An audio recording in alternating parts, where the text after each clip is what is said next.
నీ కోసం తల్లడిల్లాడయ్యా సెల్లి గుండె నీకై సెరువైపోయిందయ్యా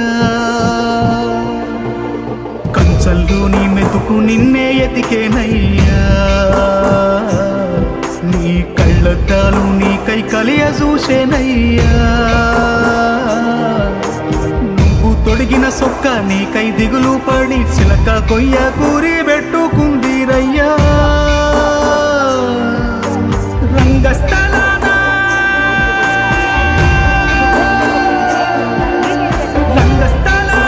నీ పాత్ర ముగిసేనా వల్ల కాకు శూన్య పాత్ర మొదలయ్యేనా నీ నటనకు కన్నీటి సప్పట్లు కురిసేనా